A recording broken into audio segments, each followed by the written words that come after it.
Okay, so here we are in a Moodle shell, and I want to walk you through how to join a Zoom meeting from a link that you've been provided.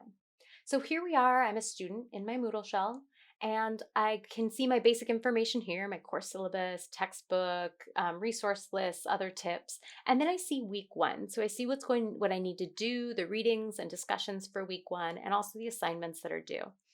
But if you look right here, this instructor has set it up to show me that there is a live class Zoom link, and I'm going to join on Thursdays at 10 a.m. So when Thursday at 10 a.m. comes, I click my link. It will prompt me to open a meeting. I've had a Zoom meeting before, so I just open it. If you've never had one before, it will prompt you to download it, and you can do that at that time. And now it's going to ask me if I want to join with video or without video, and it tells me the host will let me in soon. Sometimes you'll automatically be let into the meeting at this time. Hey, Diana, welcome. Hi, thanks. So, Rob, we are here today to show students how to get into a Zoom class meeting, a live class. And we have some questions for you. Are you ready for that? Bring it. All right. First of all, who are you? What do you teach? And why do you love LBCC? Got it.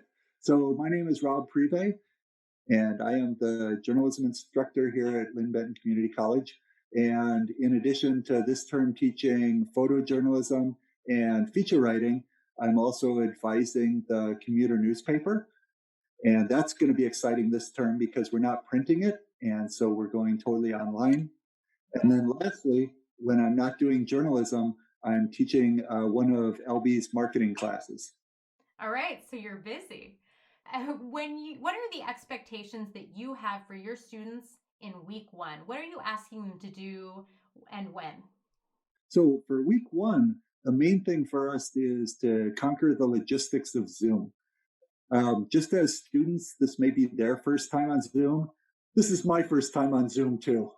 So I already had an experience this morning where things didn't work out that great. But this afternoon, I have upgraded my technology to better serve students. And so what I'm asking students is the same thing. Be sure they've got a headphone so they can really pay attention during the classes. Make sure that their computer is up to snuff and that they can stream all the videos and other things that we're doing. Kind of play around with Zoom to get used to like the microphone and muting and unmuting and how to ask questions and how to interact with the instructor and your fellow students. And then the other assignments that I have for this first week are the kind of typical assignments that I would have in the regular class, where I need to know that the students are glad to be here and that they're starting to engage in the topic. And so I'll have a couple of introductory assignments that kind of get them started with journalism and marketing and other things. All right, so you are asking students to join you live for some Zoom sessions, get some practice doing that, and then also submit a few introductory assignments. Indeed. So for my classes, the students need to be there live for their regularly scheduled classes. And the reason is because it needs to be interactive, because we'll be doing a lot of hands-on activities with their computers. And so they need to be live with me so that I can get their questions, I can look at their work and get them off and running. I will be recording the classes just in case, but that's kind of a last resort. Okay. And then you're also asking them to submit assignments. Do you have them do that every Wednesday, every Sunday, twice a week when it's class time? When do you usually have students submit assignments? Great.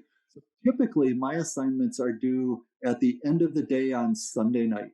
So I'm not particular about whether they send it at 4 p.m. Sunday afternoon or 7 p.m. or at 11:59 p.m. right before midnight. That counts as done on time. And so most of my assignments are due at that time. All right. And as we know, every instructor is different. Some instructors will have live classes, some won't. Some will have hard deadlines, some won't. So it's just up to every student to make sure that they understand the expectations no matter what they are.